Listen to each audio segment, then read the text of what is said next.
Oh, I guess it's time for another one, huh? Well, let's put the Ford hat back on. All right.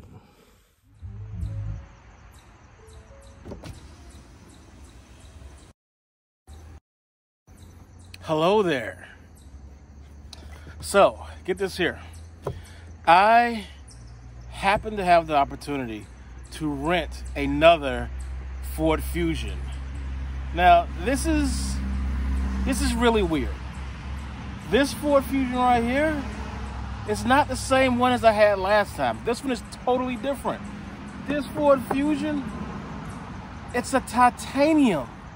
Now, the last vehicle I had, the last vehicle I had was just an SEL or whatever it was, but this one's totally different. And when I say it's totally different, it's got better equipment in it.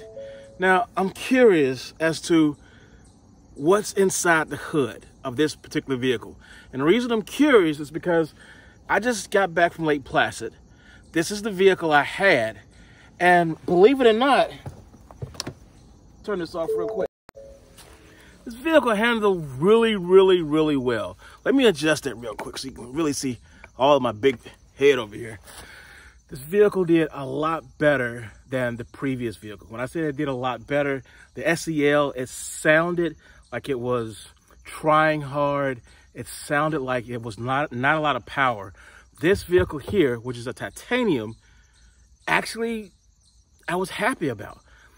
Lake Placid, if you've ever been there, ever heard of the place, this is where the Olympics was in 24.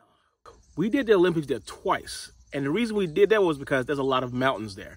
A lot of uphill, straight shots, a lot of twisting and turning all over the place. This vehicle handled so much better than the Tucson that I used to own. I used to have a 2005 Tucson. It's a piece of crap car, but Hyundai Tucson that is. But this vehicle handled nice in the turns. We had some idiots who were tailgating us for a moment. We let them over to the side. Well, we went over to the side because that's the kind of guy I am. When someone tailgates me, I'm going to move over to one side, let you pass, and then I'm going to be the total asshole and follow you almost as fast as you followed me, but without tailgating. Because tailgating is bad everywhere. You can go ask the German guys on the Autobahn. You're not allowed to do that. But I'm curious as to what's in the hood or what's under this hood, because this vehicle handles so much better than I ever thought it would. This is all-wheel drive, just like my Mercedes, which, of course, you know is old as crap. But I just want to know what's under the hood. I mean, that's a good question. Is this a V6 or is it just another supercharged or turbocharged four-cylinder? Because when I got in here, I expected to have not such a great gas mileage, and I didn't get it. But I was expecting that, and I didn't mind that. And finding out later on or near the end of the trip that I'm driving an all-wheel drive vehicle, it made sense that it felt like a better car than the SEL. Let's go open up the hood and see what's in there.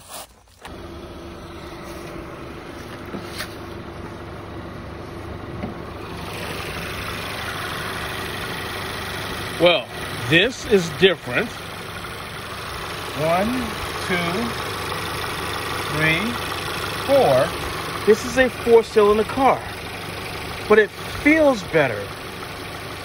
Hang on. Yeah, that's 4 cylinders. That's so weird. It just felt a lot better in all-wheel drive than the SEL did.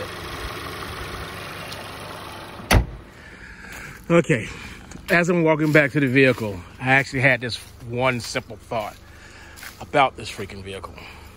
Number one, I think the car feels better. It feels more like I'm in control because the car is all-wheel drive. All-wheel drive means every wheel is doing its job. It's not just the 2 wheels. And I believe it actually feels better as a 4-cylinder all-wheel drive vehicle than a 4-cylinder 2-wheel drive vehicle. Just doing a quick walk around here. Grabbing my keys. because unfortunately, I got to return this thing very, very soon. So if you look here, we've got Sony, we've got navigation. This is pretty much almost the same layout as the other vehicle, except this vehicle came with bubble gum. The last person who rented this left their bubble gum in here. My coworker said, do not eat the bubble gum because it's probably laced with crack. Now, I like one more feature about this vehicle. This one has a sunroof. Absolutely love the sunroof feature. It is, again, it's reminding me of my car. We've got the remote control here for the house. We've got the crazy steering wheel. I did not mind the steering wheel at all. As you can see, I do need gas. I only got 28 more miles before this is actually toast. This is pretty much the exact same layout as before. Again, nice vehicle. If my wife said, hey, we got a baby or a couple of babies on the way, this would be the vehicle that I would turn around and go and buy if she came to me and said that stuff. But that ain't the situation. Therefore, I'm fine with what I got for now.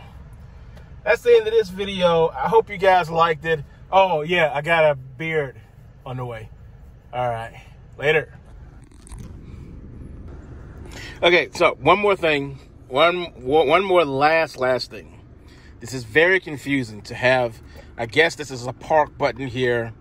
This is my rotary dial for my freaking park, reverse, neutral, and drive. This is actually very annoying. I don't know if I said this the last time I had a video, but I accidentally left the vehicle in drive thinking that I think this was park or something like that. And the car, yeah, that's the parking brake. See, I think this is park, as in park. It's hard to see that. Hey, there's a little brake symbol there. Yeah, that's a brake symbol. But I thought I literally had the car in park, and I did not. So, oh, I freaked the car out when I did that. Oh, yeah, that's right. It's got a camera. That's a really nice feature, by the way. That is a nice feature. The camera's nice. Just saying.